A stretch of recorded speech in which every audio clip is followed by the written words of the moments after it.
8 से लेकर बंद कर दिए 2 बजे तक 5 बजे क्या आधा घंटा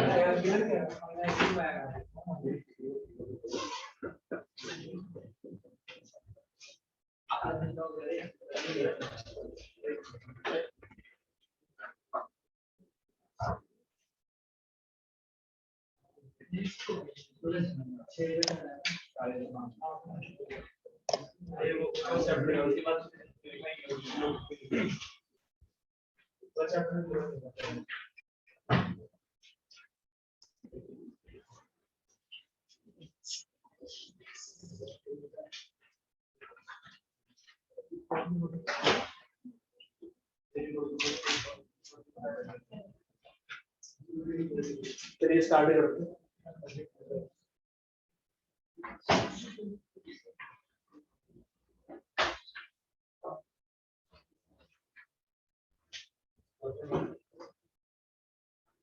क्वेश्चन देखिए क्या है।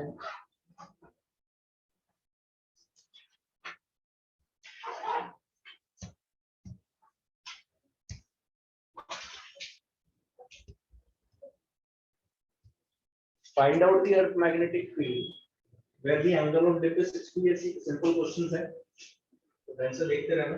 एनसीईआरटी से उठाया गया है, ठीक है। इसमें ज्यादा टफ क्वेश्चन आते नहीं और जो थोड़े से टफ क्वेश्चंस हैं वो मुझे जेई क्लास में करवाने पड़ेंगे। उसमें कुछ फॉर्मूले डिराइव करने पड़ेंगे, कुछ हैं क्वेश्चन जो बहुत अच्छे हैं, ध्यान देना। ये क्वेश्चन जो है एटलीस्ट आप ये मान के चलो कि आप बोर्ड लेवल तक कर लोगे, बोर्ड वाले क्वेश्चन, ठीक है। देखिए क्या है question. Find out the earth magnetic field where angle of dip is 60 degree and the horizontal component is half tesla. Also find out the vertical component. अब मुझे बताओ क्या क्या दिया हुआ है इसमें। डेल्टा दिया हुआ है, एंगल ऑफ डिप दिया हुआ है, BH दिया है, ठीक है, BH दिया हुआ है, B निकल जाएगा, हाफ टेस्ला, 1 टेस्ला। आप क्या निकाल सकते हो? B निकाल सकते हो। B निकल गया तो वर्टिकल कंपोनेंट भी निकल जाएगा, ठीक है। तो फॉर्मूला याद रखना, BH होगा B cos डेल्टा, ठीक है। इसमें डाल दो 1 हाँ B cos 60 क्या होता है 1/2, ठीक है। तो हाफ कैंसिल आउट, तो B कितना आ गया 1/1।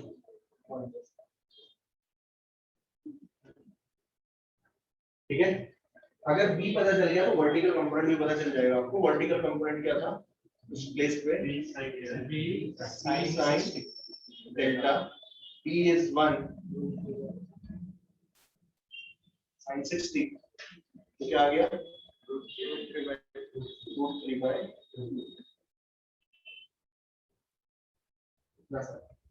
ठीक है। आप दूसरे फॉर्मूले से भी निकाल सकते थे, B था BH² + BB² का रूट, उससे भी निकाल सकते हो, बट ठीक है इससे हो जाएगा तो प्रॉब्लम। फिर वो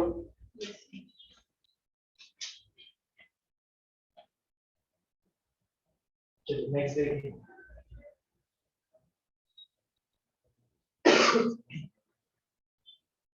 शीट में आपको कुछ अच्छे क्वेश्चंस भी मिलेंगे असाइनमेंट से रिलेटेड, ठीक है ना। वो वहीं पे फिर डिस्कस हो जाएंगे, ठीक है ना, वहीं पे डिस्कस हो जाएंगे, ठीक है। चलिए नेक्स्ट देखिए।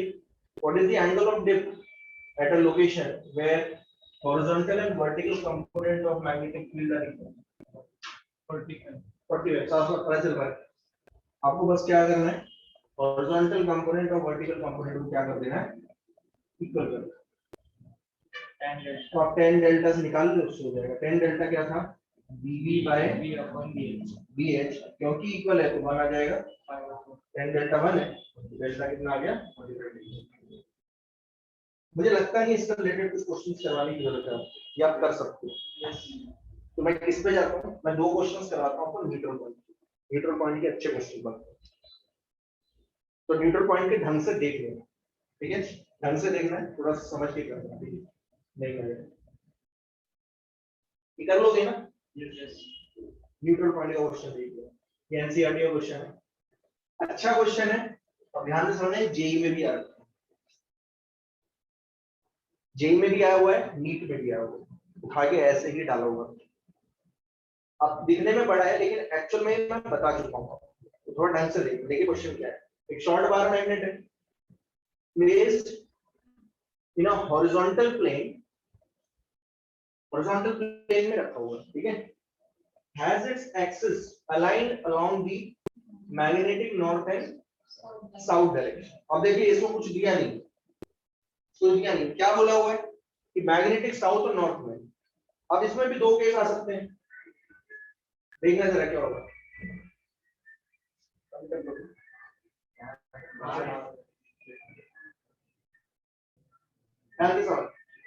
अर्थ का ये नॉर्थ होता है, ये साउथ होता है, ये तो आपको सब कुछ पता है, ये तो पता ही है, बताया था। तो अर्थ के पोल को आप चेंज नहीं कर सकते।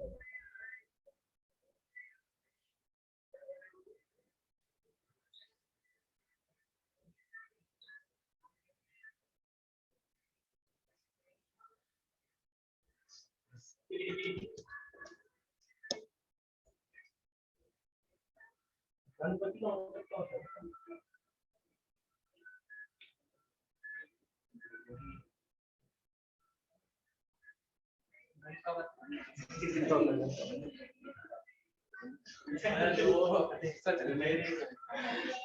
गणपति मनाते हो लेकिन किसी को पता नहीं चल सकता है। साथी शायद साथी होता है शायद। गण का मतलब होता है ब्रह्मांड। ब्रह्मांड, अच्छा हाँ, जगत ब्रह्मांड, जगत को बोला जाता है पति का मतलब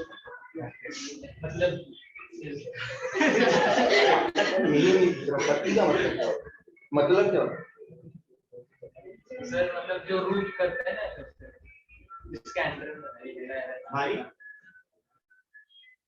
मालिक भी नहीं बोलते एक्चुअली, मालिक थोड़ा सा हो जाएगा, बेकार हो जाएगा। ऐसा हो जाता है कि भाई मेरी वाइफ है, दोस्त का हस्बैंड, दोस्त का मालिक, थोड़ा गलत है। संरक्षा करने वाला, रक्षा करने वाला, उत्पन्न करने वाला, ठीक है, का संहार करने वाला, ठीक है, उसका पालन करने वाला। संहार मत सोचो, पालन करो, हर चीज जो है वो करो। गणपति का मतलब समझ आएगी।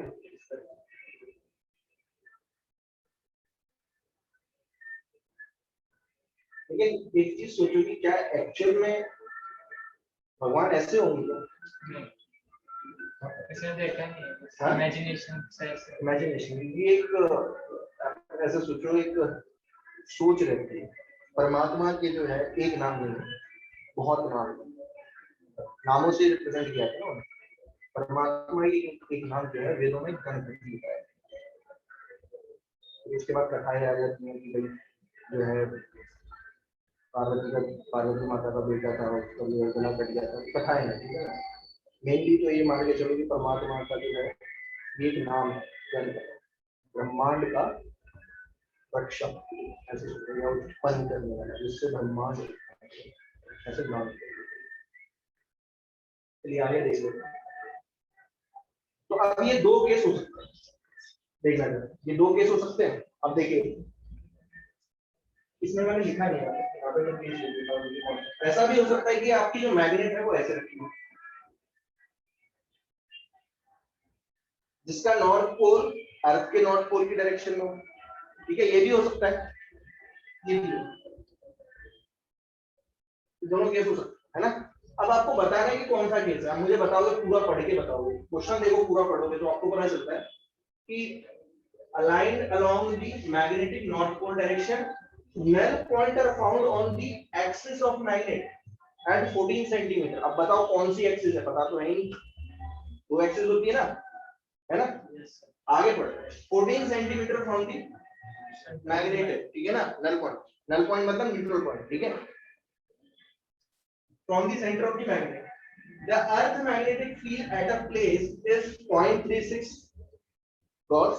उस प्लेस पे जहां पे आपने मैग्नेट रखी है वहां में मैग्नेटिक फील्ड आपकी कितनी है, 0.3 gauss, 0.36 gauss, and the angle of dip is 0। अब मुझे बताओ ये कहां पे रखते हो, आप बता सकते हो इक्वेटर पे, मैग्नेटिक इक्वेटर पे, ठीक है ना, क्योंकि एंगल ऑफ डिप कितना है 0। अच्छा, कमाल की चीज ये है कि एंगल ऑफ डिप इक्वेटर पे कितना होता है, हॉरिजॉन्टल कंपोनेंट के इक्वल होता है।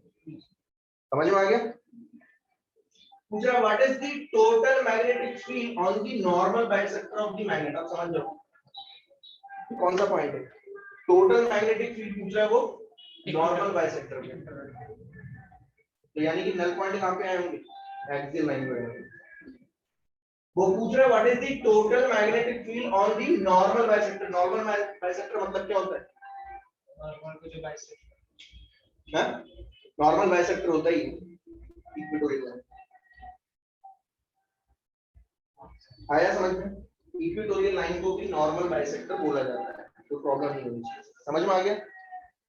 नहीं आया? सर पर आपने ऐसे सीधा क्यों बनाया, ऐसे बना दो तो देखिए अब आप बोलोगे कि सर मैग्नेट तो मैं कैसे भी रख सकता हूँ, कैसे भी रखी जा सकती है, लेकिन मैं आपसे वही तो बोलने की कोशिश कर रहा हूँ। आप कभी भी ऐसा नहीं चाहोगे कि आपका जो न्यूट्रल पॉइंट है ना कुछ आर्बिट्री जगह पे आ जाए, किसी भी आर्बिट्री जगह पे, किसी भी आर्बिट्री जगह आएगा तो क्या होगा, तब भी निकाल पाओगे आप हॉरिजॉन्टल कंपोनेंट को, प्रॉब्लम नहीं है। यहाँ पे सबसे इजी केस जो है लिया गया है। इजी केस क्या है, ये दोनों, ये सबसे इजी केस। समझ में आया क्या बोल रहा हूँ? इसको टिल्ट भी करके रख सकते हो आप ऐसे, तब भी न्यूट्रल पॉइंट निकल जाएगा आपका, ऐसा नहीं है। लेकिन फिर क्या आएगा, किसी भी आर्बिट्री पॉइंट पे निकलेगा, और किसी भी आर्बिट्री पॉइंट पे जो मैग्नेटिक फील्ड वो होती है वो कितनी होती है, V0/4 पाई 2m/x³ √3 cos square theta plus 1। तो वो फॉर्मूला यूज करना पड़ेगा, बड़ा पड़ जाता है। समझ में आया? वो जल्दी केस नहीं आएगा। तो नॉर्मल बाइसेक्टर पे पूछा है at a distance same as null point 14 centimetre भी बताना है। तो अब एक चीज तो आपको समझ में आ गई कि जो आपके नल पॉइंट है वो कहां पे लाई कर रहे हैं, एक्सियल लाइन। क्या बात आई समझ में? ये समझ में आया नहीं आया? अरे देखो ना, इसने क्या पूछा है, what is the total magnetic field on the normal bisector. पूछा है नॉर्मल बाइसेक्टर में, तो नॉर्मल बाइसेक्टर पे क्या हो रहा होगा, दोनों मैग्नेटिक फील्ड ऐड हो रही होंगी। समझ में आया? तो जीरो कहां पे है, कैंसिल आउट कहां करनी है, एक्सियल लाइन।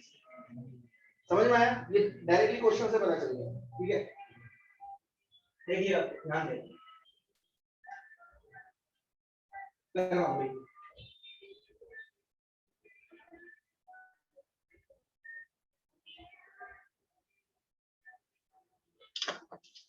चलिए देखिए,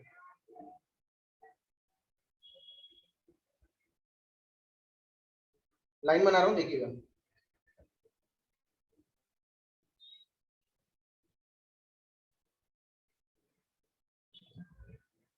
ये वो लाइन है एक्सियल, सेंटर से कितनी दूरी पे, यहाँ पे देखिए, ये है x 14 सेंटीमीटर। समझ में आया? क्लियर है? इस पॉइंट पे यहाँ पे कहा क्या हुआ, अर्थ की मैग्नेटिक फील्ड का हॉरिजॉन्टल कंपोनेंट है मान लो ऊपर की तरफ, ठीक है, और मैग्नेट की मैग्नेटिक फील्ड है नीचे की तरफ। ये दोनों क्या करके एक दूसरे को कैंसल आउट। तो बताओ पहली इक्वेशन क्या बनी, equal to BH। Axial line पे मैग्नेटिक फील्ड कितनी होती है, V0/4 पाई 2m/x³। समझ में आया? हॉरिजॉन्टल कंपोनेंट क्या होगा, V cos 0। cos 0 1 होता है। अब देखिए समझने की बात यह है कि ना तो इसमें आपको m दे रखा है, m तो दे ही नहीं रखा, मैग्नेट का डाइपोल मोमेंट नहीं दे रखा, लेकिन क्या दे रखा है आपको, x दे रखा है 14 सेंटीमीटर। अब इससे क्या निकाल पाओगे, m निकाल सकते हो। समझ में आया? अब ध्यान दो, इससे एक और क्वेश्चन आपको पता चलता है। अगर कोई आपसे पूछ ले, मैं ऐसे क्वेश्चन पूछा करता था जब वाई में जाया करता था, मैं क्वेश्चन पूछ दिया करता था। मैं उससे पूछा करता था कि ये बता मैग्नेट का मैग्नेटिक डाइपोल मोमेंट तू कैसे निकालेगा प्रैक्टिकली। फॉर्मूला तो बता दिया था, फॉर्मूला तो कितना होता है, m into 12, ये तो सभी को पता है। पोल स्ट्रेंथ पता है, पोल स्ट्रेंथ की लोकेशन, पोल स्ट्रेंथ पता है, पोल्स की लोकेशन पता है, दोनों के बीच का डिस्टेंस पता चल गया, तो आपको मैग्नेटिक डाइपोल मोमेंट पता चल जाएगा। आ रहा है समझ में? प्रैक्टिकल वे ये भी है। देखिए अगर आप यहाँ पे ढंग से देखोगे, अगर आपको अर्थ की मैग्नेटिक फील्ड पता है तो आप वहां पे कोई दूसरी मैग्नेट रख देते हो तो उसका डाइपोल मोमेंट निकाल सकते हो। देखो यहाँ से निकालूंगा, देखना कितना आया। देखिए V0/4 10⁻⁻7 2 m पता नहीं है ना, रख दिया, ठीक है। x 14 सेंटीमीटर, 14 × 10⁻⁻2 का होल स्क्वायर। b कितना है? क्यूब है, सॉरी देखा नहीं, क्यूब। b कितना है?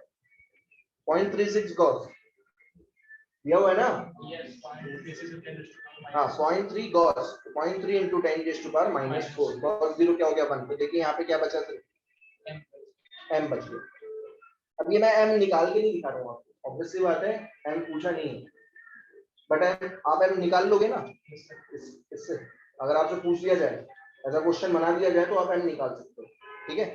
तो यहाँ से आप कैलकुलेट कर लेना m। क्लियर हुआ? मेरे लिए इक्वेशन बस ये काफी है। देखिए इसको मैं बस सॉल्व कर रहा हूँ, इसको मैं लिख रहा हूँ V0/4 m/x³। ध्यान से समझना, क्या हो जाएगा b/2।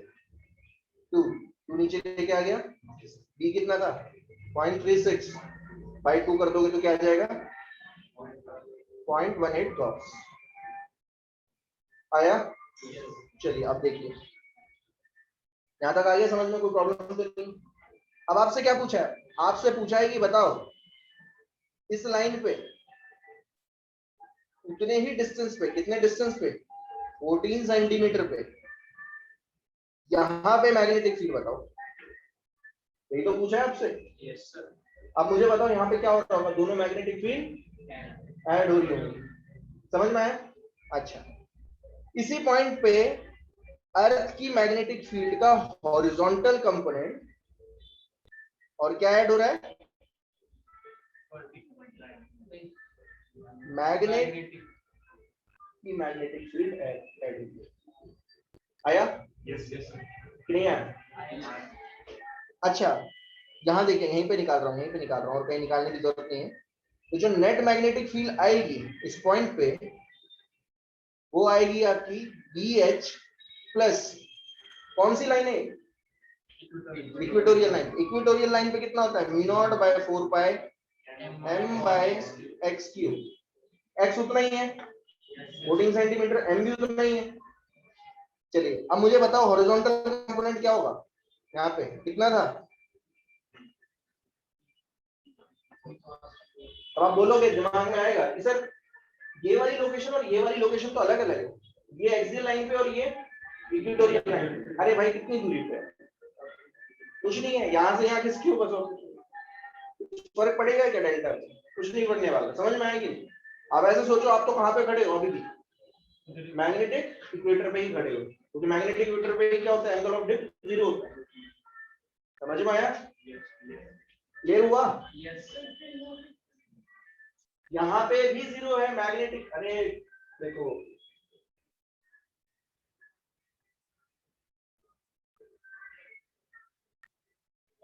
एंगल ऑफ डिप कितना है, आया समझ में? नहीं आया अभी? कितना भाई, आपने कितने की मैग्नेट ली है? आपने मैग्नेट का बहुत बड़ी ली है, मैग्नेट तो छोटी ली है ना। तो आप कहाँ थे? आप वो यहाँ पे, आप वो यहाँ पे,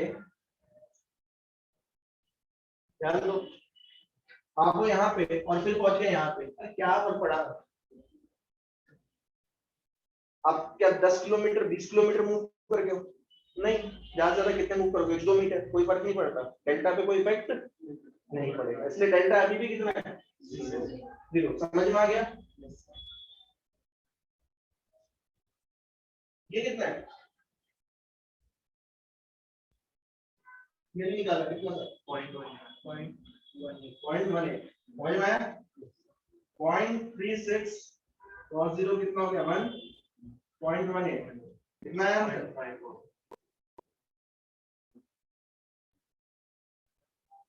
That's it. ठीक था ना? नेट मैग्नेटिक फील्ड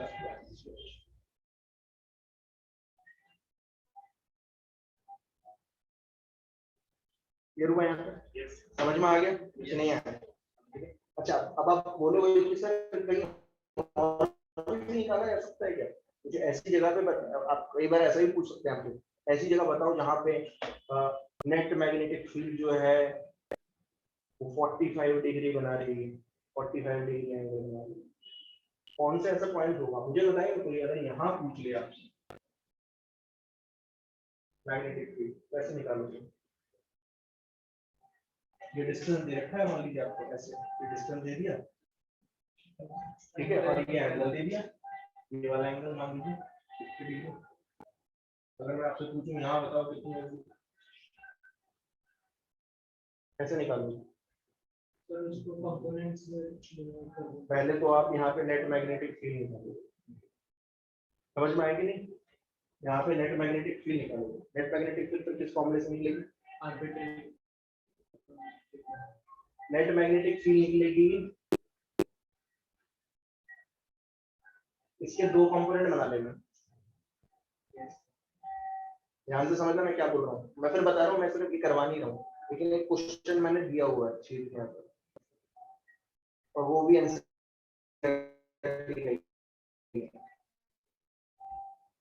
कैसे बता देता हूँ। देखिए इसका डाइपोल मोमेंट दिख रहा है,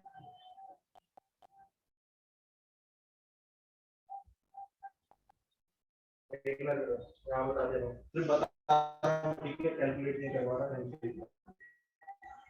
ये ठीक है, ये हो गया साउथ, ये हो गया, इस पॉइंट को पूछा है, यहाँ पे पूछा है नेट मैग्नेटिक फील्ड बताओ, तो कुछ नहीं करना आपको, इसका डाइपोल मोमेंट कितना था m, अब इसको दो भाग में तोड़ देना। दो भाग में कैसे तोड़ोगे?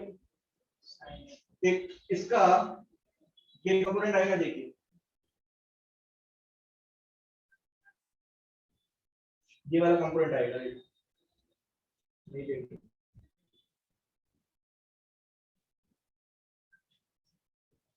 ये होगा, कितना होगा बताइए कंपोनेंट m, अरे डाइपोल मोमेंट है नीचे की तरफ, ये वाला कंपोनेंट पूछा मैंने, कितना एंगल है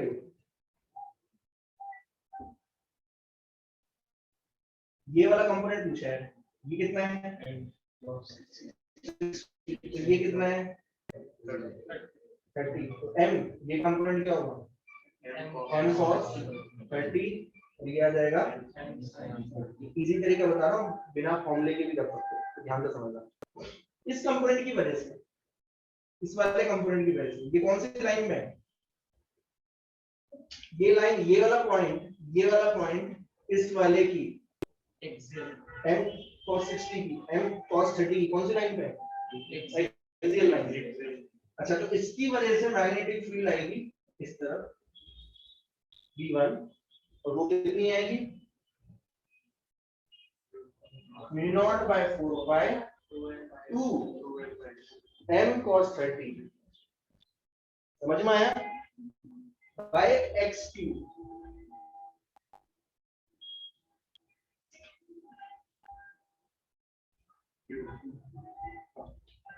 ये आया v1, ठीक है।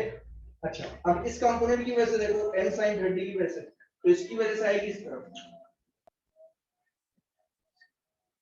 आया, बताओ कितनी आएगी v2, ये कौन सी लाइन पे है, इक्वेटोरियल, ये वाला पॉइंट इस वाले की इक्वेटोरियल लाइन पे, तो v2 आएगा μ0 by 4 pi 2, not 2 m sin 30 by x, ये दोनों किसकी वजह से आएगी, मैग्नेट की वजह से आया। इसके अलावा एक और मैग्नेटिक फील्ड आएगी, इसकी अर्थ की, अर्थ की किस तरफ है?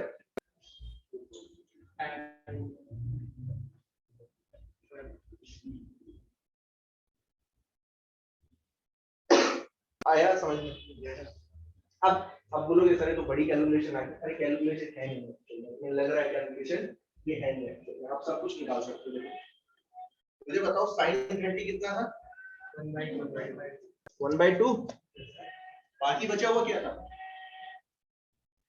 बाकी बचा क्या? mu naught by 4 pi m by x cube। x वही है 14 सेंटीमीटर। 0.36 समझ में आया?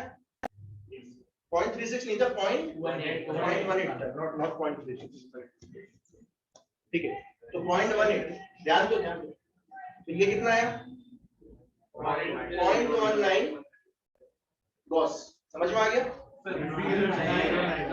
0.0। ये बताओ जरा कितना आएगा? cos 30 2 कैंसिल आउट हुआ, √3 times mu naught by 4 pi m by x cube which is 0.18। और ये कितना है? Horizontal component. हॉरिजॉन्टल का अरे ये वहीं पे 0.36 ही। समझ में आ गया? न्यू पता चल गया? इन दिनों में वेक्टर एडिशन कर लेना। इन दिनों में वेक्टर एडिशन करना आता है तो बहुत बड़ी बात नहीं है। ये कितना एंगल था? ये कितना होगा? ये 60, ये 30 हो गया। कंपोनेंट्स में डिवाइड करना आता है आपको। कंपोनेंट्स में डिवाइड करके मैं फिर बता रहा हूँ क्वेश्चन नहीं करवाना है, मैंने सिर्फ बताया। तो पूछेगा भी नहीं, अगर पूछ लेगा तो फिर आपको करना है। एनसीईआरटी में है हाँ जी, एनसीईआरटी में क्या है?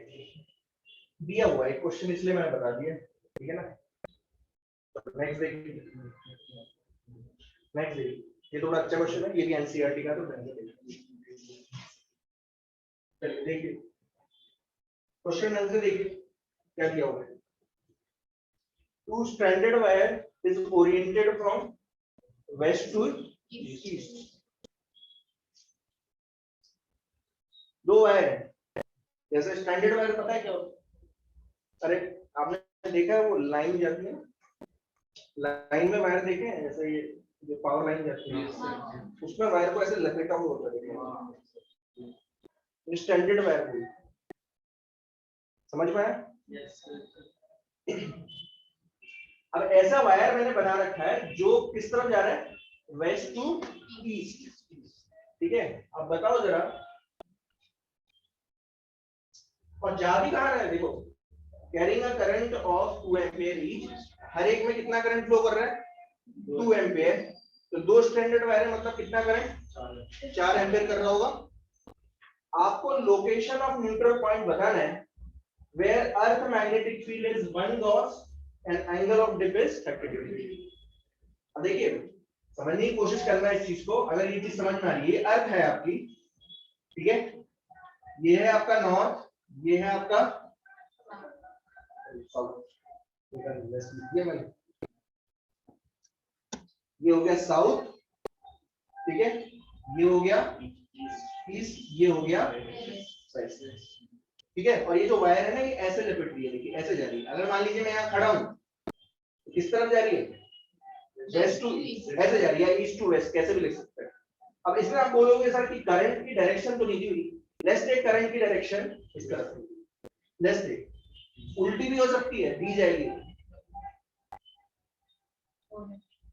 ठीक है, पूछा बताओ इस लोकेशन। अब देखिए जो वायर है ना ये कहीं पे भी जा सकती है, सिर्फ यहीं पे बनाई है मैंने, यहाँ पे भी बना सकता था। आया समझ में? तो यहां से यहाँ क्या चेंज होगा? नीचे की तरफ जा रहे हो, ये कहां पे है? ये कौन सा इक्वेटर है? इक्वेटर है। समझ में आया? नीचे गए तो सदर्न हेमिस्फीयर में, ऊपर गए तो नॉर्दर्न हेमिस्फीयर में। तो जैसे सदर्न और नॉर्दर्न हेमिस्फीयर में जाओगे तो क्या चेंज होगा? Angle of dip. क्या बात आई समझ में? तो पूछ रहा है वो कि बताओ न्यूट्रल पॉइंट कहां आएंगे? आएंगे कि नहीं न्यूट्रल पॉइंट? आएंगे। देखिए कैसे आएंगे, मैं मुझे बताना। ये वायर दिख रही है आपको, ये यहां बना रहा हूं, देखिए वायर दिख रही है, इसमें जो मैग्नेटिक फील्ड है वो कैसे आएगी?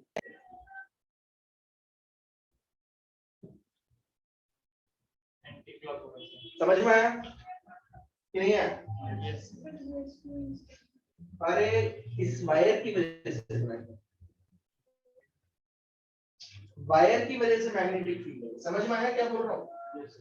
नहीं है? देखिए वायर ये बनाया है, हमसे देख लेना, ये वायर है, ऐसे जा रहा है ना करंट,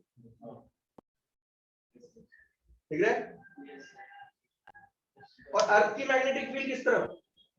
ये ईस्ट, ये वेस्ट, साउथ, नॉर्थ। अर्थ के साउथ पे क्या होता है? North pole of magnet. समझ में आया? तो अर्थ की मैग्नेटिक फील्ड ऐसे आएंगी। आया? नहीं आया समझ में? अरे दो चीजें हैं, समझने की कोशिश करो। दो चीजें हैं, अर्थ है और क्या है? वायर है। वायर किस तरफ जा रहा है? वायर अपनी मैग्नेटिक फील्ड प्रोड्यूस करेगा। क्यों करेगा? वायर में क्या फ्लो कर रहा है? करंट फ्लो कर रहा है। तो वो वायर क्या है? करंट कैरिंग वायर जो है, करंट कैरिंग वायर है एक तरीके से। तो करंट कैरिंग वायर क्या प्रोड्यूस करता है? Magnetic field. तो करंट में, वायर में करंट ऐसे गया तो उसने मैग्नेटिक फील्ड ऐसे बनाई। हंस रहा है, बना के दिखा रहा है तो ऐसे। करंट तो वेस्ट टू ईस्ट जाता है। अरे मैं बता रहा हूँ, मैंने ईस्ट टू वेस्ट लिया, वेस्ट टू ईस्ट लिया, कोई फर्क नहीं पड़ेगा। हाँ ठीक है, मैं करके दिखा नहीं रहा हूँ आपको, करंट दिखा रहा हूँ ना। अरे मैंने लिखा है, मैंने ये थोड़ा लिखा है वहां पे करंट कहाँ जा रहा है? Oriented towards west to east, ऐसे लिखा है। मैं दोनों ही बता देता हूँ आपको कि करंट अगर ऐसे जाएगा तो कहाँ पे होगी, इधर जाएगा तो कहाँ पे होगी। समझ में आ रहा है? अभी थोड़ी देर के सोचो, करंट ऐसे जा रहा है, ठीक है? तो इस करंट कैरिंग वायर ने मैग्नेटिक फील्ड ऐसे बनाई। और अर्थ की मैग्नेटिक फील्ड कैसे है? आ रहा है समझ में? तो मुझे बताओ यहाँ पे क्या हो रहा होगा? ऐड हो रही है इस पॉइंट पे। यहाँ कुछ नहीं होगा, यहाँ और यहाँ कुछ नहीं होने वाला। यहाँ पे क्या होगा? ऐड हो रहा होगा। किस किस की मैग्नेटिक फील्ड? अर्थ की मैग्नेटिक फील्ड का हॉरिजॉन्टल कंपोनेंट। फिर बता रहा हूँ, हॉरिजॉन्टल कंपोनेंट। समझ में आया? नहीं है? और इस करंट कैरिंग वायर का मैग्नेटिक फील्ड, ये दोनों क्या हो रही है? ऐड हो रही है। यहाँ देखिए क्या हो रहा होगा, नीचे, इस वायर के नीचे कैंसल आउट हो सकती है। समझ में आया? तो न्यूट्रल पॉइंट कहाँ आएगा? नीचे आएगा। समझ में आया? अब थोड़ा सोचो, इस करंट की डायरेक्शन को उल्टा कर दिया। अगर करंट की डायरेक्शन को उल्टा कर दूं, ऐसे बढ़ा दूं, तो अब मैग्नेटिक फील्ड ऐसे जाएगी। तो यहाँ पे क्या होगा? कैंसल आउट करेगा, और यहाँ पे क्या होगा? तो फ्लिप कर जाते हैं। तो ये आपके दिमाग में बैठा क्या? कि नहीं है? यहाँ बताओ कहाँ पे? नीचे आएगा।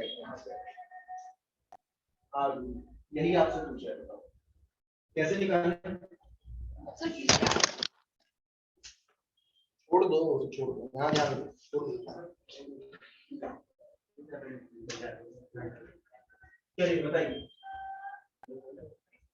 ध्यान दो। यहाँ पे मैग्नेटिक फील्ड इस करंट कैरिंग वायर की वजह से किस तरफ आ रही है? एक्चुअली में ऊपर आएगा। एक बनाने का तरीका, तो आपको समझ में आ गया ना बेसिकली मैंने क्या बताया। मुझे क्या करना है? Magnetic field due to current carrying wire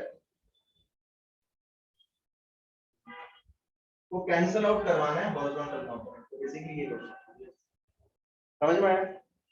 अच्छा ये बताओ, ये कितना होगा करंट कैरिंग वायर? इनफॉर बहुत बड़ी वायर है, ईस्ट टू वेस्ट जा रही है, बहुत बड़ी वायर है। समझ में आ रहा है? बहुत बड़ी वायर की वजह से कितना होता है? Mu naught by 2 pi, mu naught by 4 pi, mu naught by 2 pi होता था। 2 pi mu naught by 2 pi I by R आपको निकालना है। आई पता है 4 ampere, mu naught by 2 pi भी पता होगा। और ये हॉरिजॉन्टल कंपोनेंट होगा बी कॉस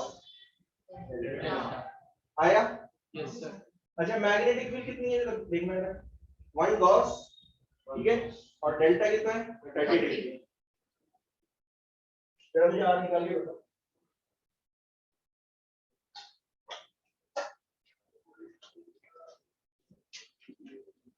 कैलकुलेट करना है सभी को।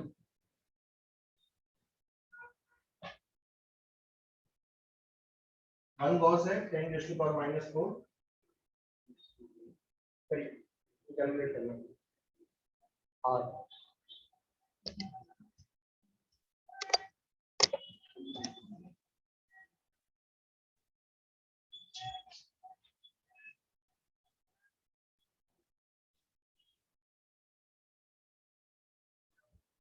आर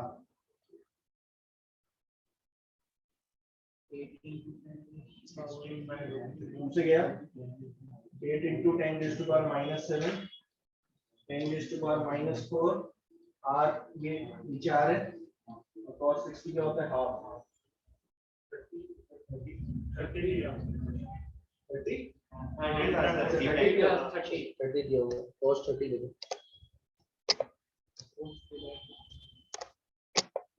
cos 30 ले लो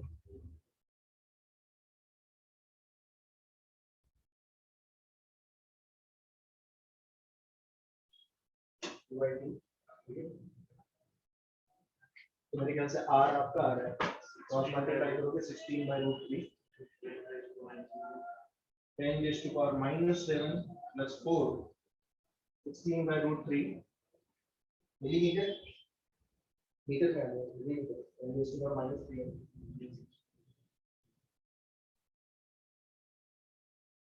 मीटर में कर रहे हैं मिलीमीटर आएगा 16/√3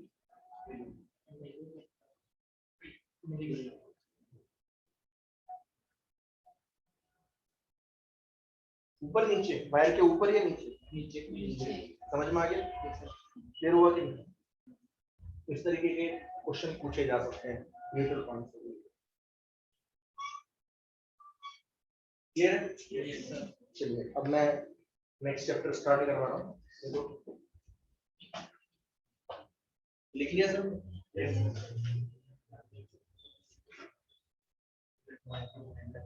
इलेक्ट्रोमैग्नेटिक इंडक्शन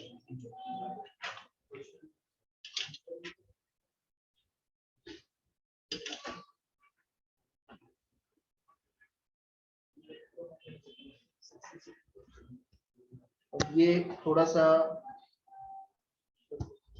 छोटा नहीं है तो ये भी बड़ा सर पहले के 3 बड़े आने चाहिए सारे चैप्टर बड़े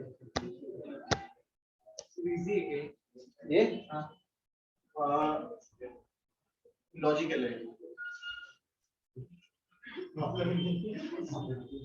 मैं सिर्फ बता रहा हूँ सब कुछ लॉजिक पे तो डिपेंड कर रहा है अब जितना लॉजिक बल्कि ये बहुत ज्यादा लॉजिक आ गया देखिए अब हुआ क्या आपने अभी तक क्या पढ़ा है अभी तक पढ़ा है कि एक करंट कैरिंग वायर में अगर करंट दौड़ रहा है तो वो क्या प्रोड्यूस करता है मैग्नेटिक क्या बताइए समझ में अब कुछ साइंटिस्ट थे ऐसे जिन्होंने सोचा कि क्या नेचर में सिमेट्री मौजूद है तो साइंटिस्ट होते हैं ना सोचते हैं क्या नेचर में सिमेट्री है क्या ऐसा हो सकता है कि मैं मैग्नेटिक फील्ड से जैसे current is responsible for magnetic field था चार्ज का मोशन रिस्पॉन्सिबल है मैग्नेटिक फील्ड को प्रोड्यूस करने क्या उल्टा पॉसिबल है क्या मैग्नेटिक फील्ड से चार्ज को दौड़ाया जा सकता है या करंट आ सकता है ये उल्टा क्वेश्चन पूछा किसने पूछा सबसे पहले पूछा था फैराडे माइकल फैराडे ने ठीक है और उसके बाद उसने कुछ एक्सपेरिमेंट किए हैं फिगरेड इट आउट कि ऐसा होता है समझ में आएगी आप मैग्नेटिक फील्ड से करंट दौड़ा सकते हो इसी को बोला जाता है इलेक्ट्रोमैग्नेटिक इंडक्शन क्या बताइए समझ में अब ये चैप्टर ना बहुत स्पेसिफिक है इसको मैं ना 3 पार्ट में डिवाइड कर दूंगा सबसे पहले आपको मैं निकालना सिखाऊंगा मैग्नेटिक फ्लक्स ध्यान देना मैग्नेटिक फ्लक्स आपको निकालना आना चाहिए। क्या था मैग्नेटिक फ्लक्स? याद करो इलेक्ट्रिक फ्लक्स क्या हुआ करता था, बिल्कुल कॉपी पेस्ट मारूंगा कुछ नहीं। अगर आपको इलेक्ट्रिक फ्लक्स निकालना आता है तो आप मैग्नेटिक फ्लक्स निकाल पाओगे। अगर आपको मैग्नेटिक फ्लक्स निकालना आता है तो फिर फैराडे के 3 लॉ हैं, फैराडे की नहीं, फैराडे के जो 2 लॉ हैं, एक लेंज लॉ है, ठीक है ना। ये 3 लॉ बताऊंगा और बहुत सिंपल लॉ है। अगर आपको फ्लक्स निकालना आता है तो आप ईएमएफ भी निकाल पाओगे लूप में, किसी भी सर्किट में लूप बोल रहा हूँ फिलहाल, उसमें कितना ईएमएफ पैदा होगा, और ईएमएफ पैदा होगा तो ईएमएफ से आप क्या निकाल सकते हो, करंट निकाल सकते हो। ये है बेसिकली पूरा चैप्टर, यही है, यही चलता रहता है, कुछ नहीं।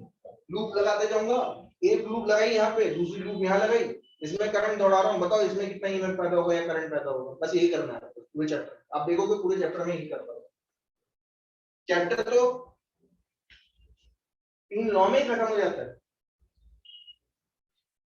3 लॉ बताऊंगा उसी में खत्म हो जाएगा, लेकिन उसके डेरिवेशंस होंगे, उसको यूज कैसे करना है ये आपको समझ में आना चाहिए।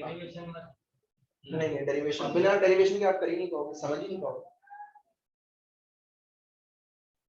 बिना डेरिवेशन के कुछ होगा ही नहीं ना। अब जब आप समझ ही नहीं पा रहे पूरे चैप्टर को, मैं आपको डेरिवेशन ही नहीं कर रहा, चलो डेरिवेशन बुकों में नहीं, एक्चुअली मैं क्वेश्चंस कर रहा हूं।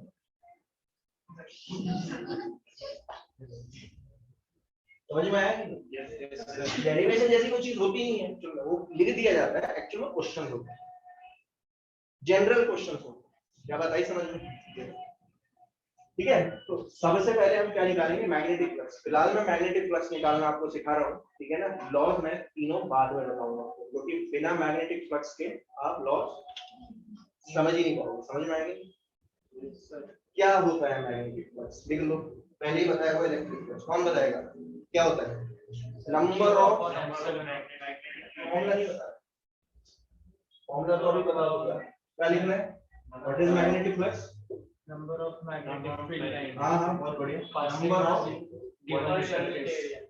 नंबर ऑफ फील्ड लाइंस, देखो number of magnetic field lines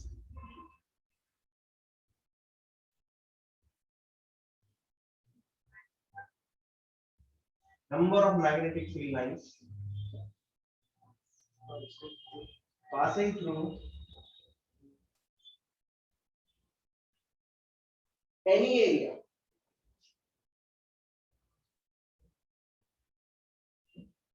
close हो गया,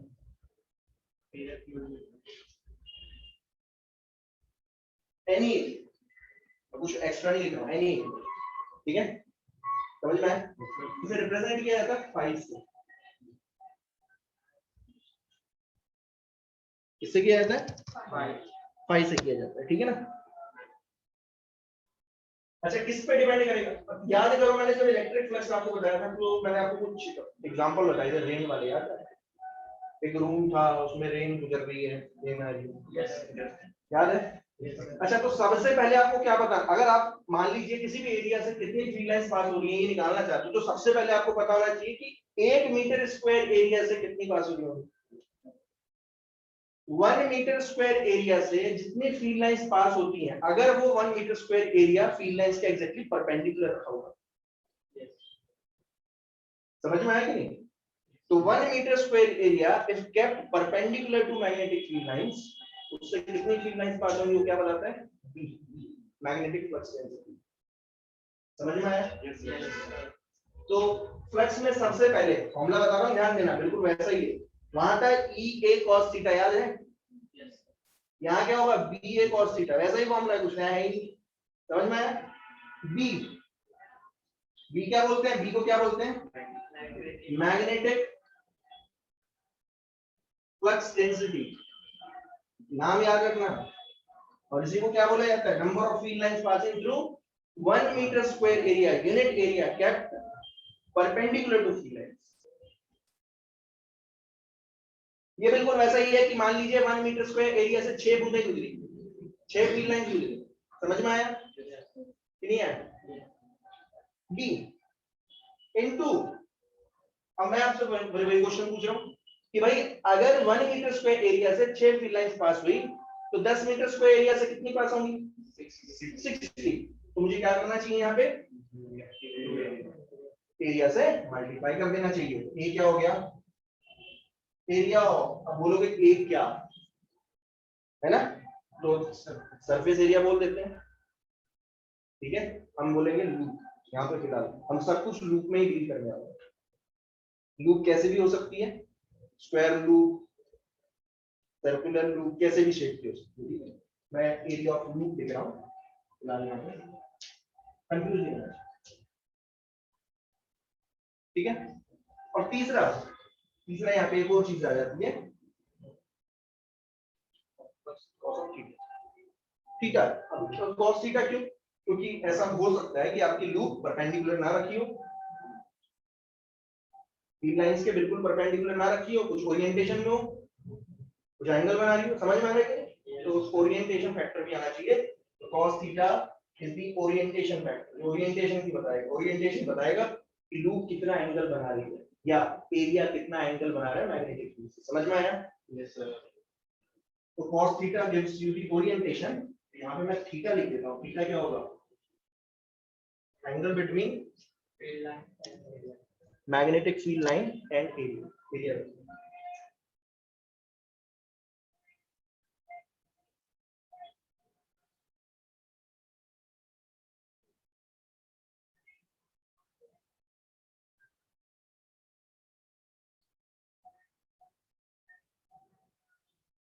वो यहाँ तक क्लियर हो गया, कुछ नहीं है, फॉर्मूला वही है, ये cos थीटा। समझ में आया? बस e की जगह b आ गई। यूनिट क्या होती है इसकी, याद रखो, वेबर। क्या होती है, वेबर। यहाँ पे स्पेसिफिक नाम वेबर। ठीक है, unit of magnetic flux weber. ऐसा यूनिट है। ठीक है, ऐसा यूनिट में डील करूंगा फिलहाल में।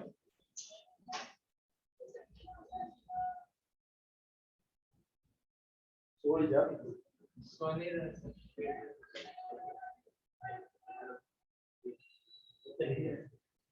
ध्यान दो, ध्यान से। तो मुझे बताएगा तीन केसेस आएंगे अब इसमें, three cases. Theta 0 degree, 180 degree and 90 degree करके ले लेते हैं। ठीक है ना, तो मैं डायग्राम बनाते जाऊंगा, आपको इनको दिमाग में डाल लेना है, डाल लेना है। सबसे पहला केस, स्पेशल केसेस लिखा हूं। If theta is 0 and specifically 0 और 180।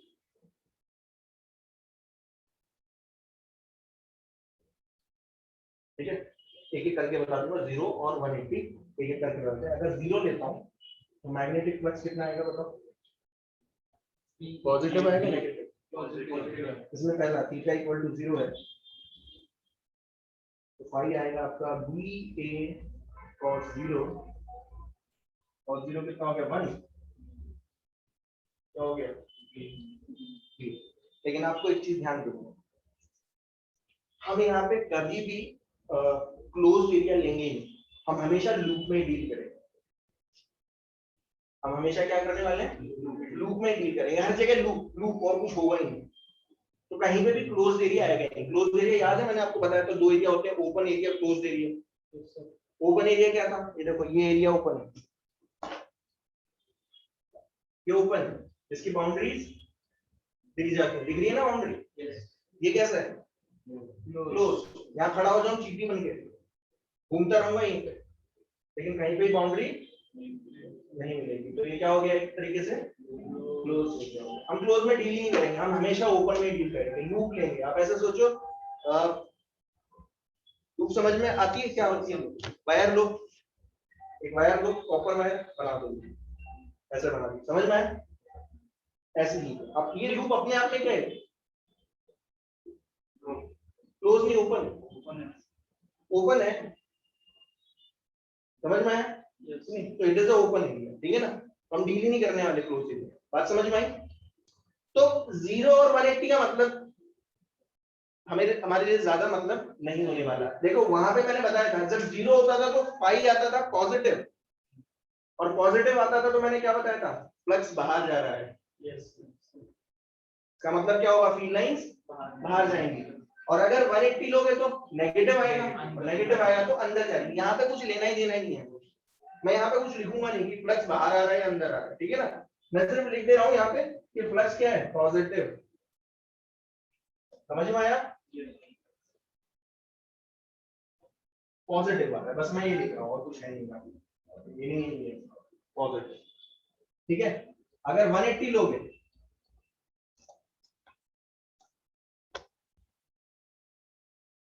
अगर 5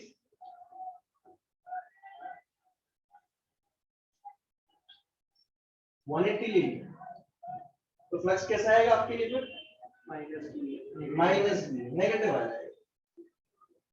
cos 180 -1 होता है तो माइनस बी आ जाएगा, नेगेटिव आ गया, बस और कुछ नहीं।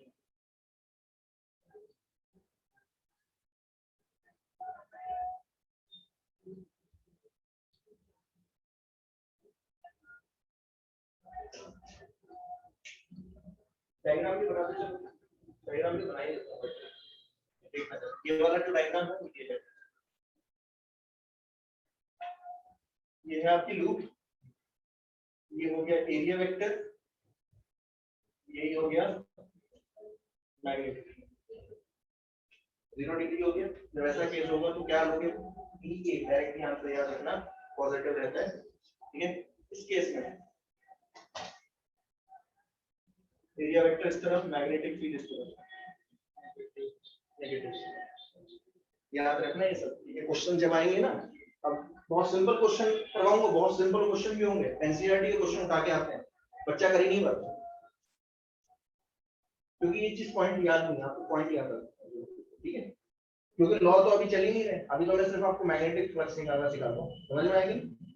तीसरा थीटा 90, ये बहुत अच्छा केस है, इसको बोलते हैं, याद है किसी को क्या बोलते हैं, मतलब थीटा 90 है, थीटा 90 इसका मतलब क्या होगा, ग्रेस करने के ग्रेस करेगा, बहुत बढ़िया।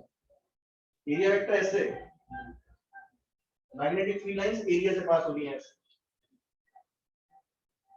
तो पास एरिया से गुजर रही है कि एरिया को ग्रेज करती हुई जा रही है, ग्रेजिंग, इसे बोलते हैं ग्रेजिंग फ्लक्स, ठीक है ना, ग्रेजिंग फ्लक्स। पास नहीं हो रहा, ग्रेज कर रहा है, ठीक है। और ग्रेज करेगा तो फ्लक्स कितना आएगा, 0।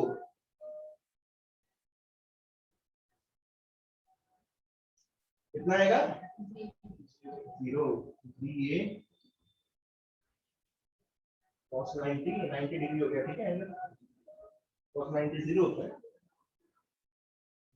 इनके से याद रखना, ठीक है। तीन ही मैंने बताए, बाकी एंगल के लिए आप निकाल सकते हो, ठीक है। बस थीटा आपको पता होना चाहिए, एरिया वेक्टर और मैग्नेटिक फील्ड के बीच में कितना है, ठीक है, समझ में आया।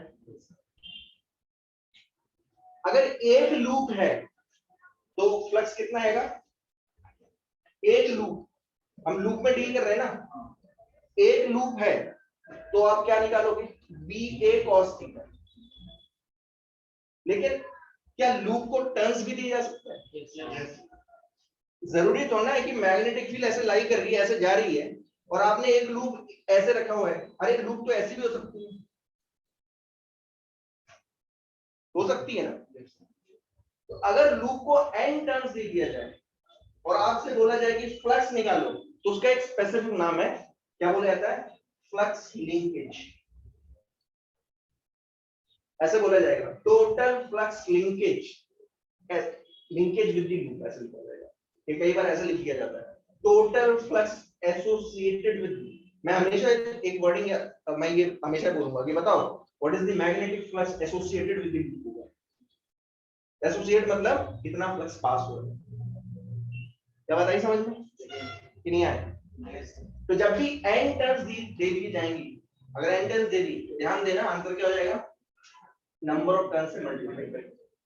इस ये अभी नहीं पता चलेगा आपको, आपके दिमाग में आ रहा होगा सर ऐसा कैसे, आपने एक लूप बनाई ऐसे, इससे 20 फील्ड लाइंस पास हो रही थी, आपने एक और लूप दे दी कि यही 20 लाइन तो पास होंगी ना आगे, नहीं समझ में आया क्या बोल रहे हैं।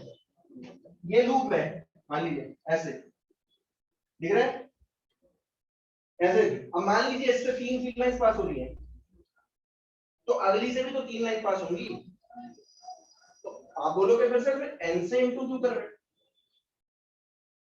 n से इंटू किया आपने, आंसर तो डायरेक्टली क्या आ गया फिर ये cos थीटा। तो n से क्यों इंटू कर रहे हो, तो इसका आंसर अभी नहीं मिलेगा, जब मैं आपको 3 लॉ बताऊंगा ना वहां आपको पता चलेगा कि किस लिए n से इंटू किया जाता है। क्या बात आई समझ में? ठीक है नहीं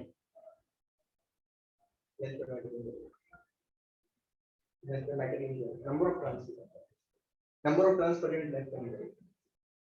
ठीक है समझ में आया? लिखो if number of turns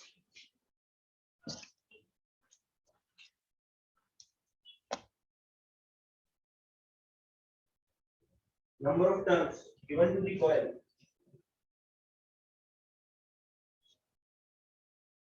if number of turns given to the coil is n,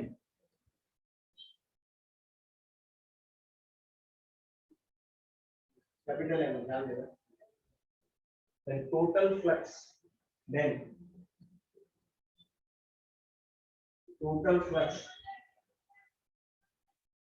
associated with the loop, ये भी नाम दिया जाता है इसे, और एक और नाम दिया जाता है, नाम देखो क्या है,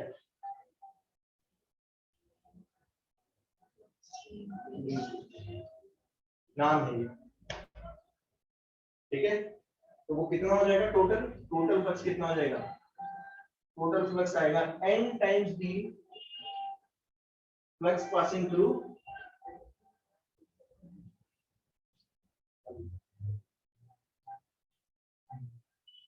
एक लूप से कितना पास हो गया, अभी पता है ना पी ए cos थीटा, अरे एक ही लूप लिखे ना, देखो यहाँ पे लिख रहा है ना एक लूप ले, तो क्या आंसर आ गया फिर, मैं फिर बता रहा हूँ इस ना ना वहां साइन थीटा हो गया,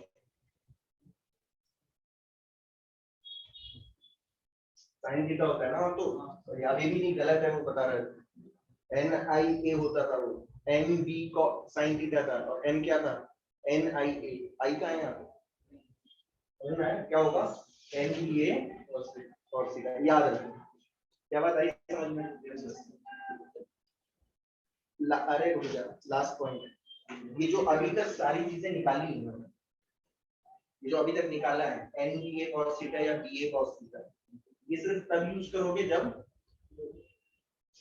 मैग्नेटिक फील्ड यूनिफॉर्म होगी। क्या होगी? पूरे लूप से जो मैग्नेटिक फील्ड पास हो रही है वो कैसी है? यूनिफॉर्म। समझ में आया कि नहीं आया? लेकिन अगर मैग्नेटिक फील्ड नॉन यूनिफॉर्म है तो फिर फ्लक्स कैसे निकालना है?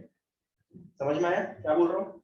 ये जो फॉर्मूला लिखा है यहाँ पे ध्यान देना, ये जो फॉर्मूला है ये ये सिर्फ कब यूज करोगे जब मैग्नेटिक फील्ड यूनिफॉर्म है। तो यहाँ लिख लो आप एक पॉइंट, बस एक पॉइंट और लिख लो, बस छोड़ दूंगा। यहाँ लिखना है 2 पॉइंट, नोट में लिख लो, नोट में लिखना है, ये यूज करेंगे ऐसा नहीं है, यूज करके दिखाऊंगा, ठीक है ना। सबसे पहला क्या लिखना है, if magnetic field is uniform, अगर मैग्नेटिक फील्ड कैसी है? Uniform, then total flux passing through the loop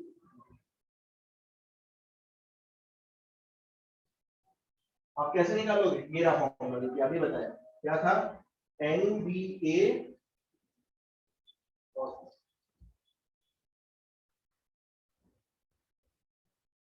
लेकिन अगर मैग्नेटिक फील्ड नॉन यूनिफॉर्म है,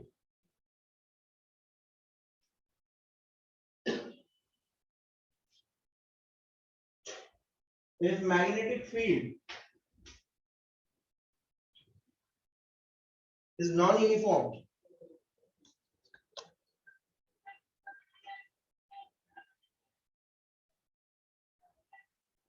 अगर non-uniform है, then total flux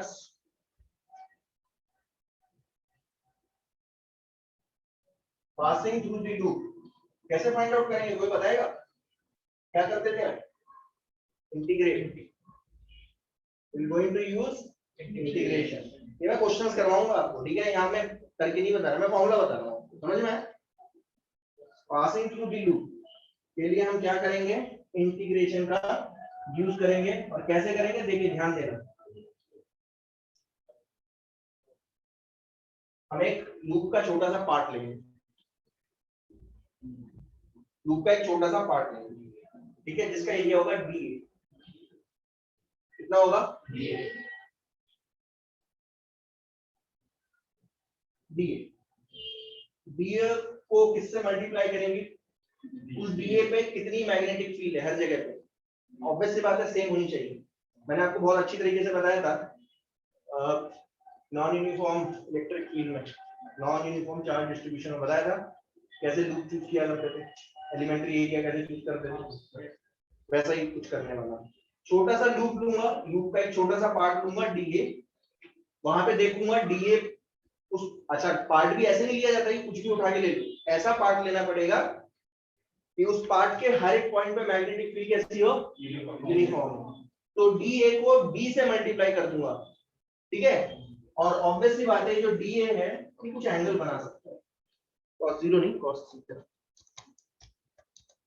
ठीक है? कुछ एंगल बना सकता है। ये डीए जो है ये मैग्नेटिक फील्ड से कुछ एंगल बना सकता है, तो यहाँ पे cos थीटा भी आ जाएगा और इसे फिजिकली किया जाएगा, ठीक है? इससे जल्दी होती है, जल्दी करो चलेगा। इसको क्या कर दूंगा? इंटीग्रेट, ठीक है? यही क्या हो जाएगा आपका टोटल फ्लक्स, ठीक है? और इसको प्यार से लिख देते हैं ऐसे, प्यार से is a dot product of magnetic field and समझ में आया? इतना ही है। अब नेक्स्ट क्लास में मैं आपको बताऊंगा इसको यूज कैसे करें, फ्लक्स निकालने की कोशिश करूंगा, ठीक है ना?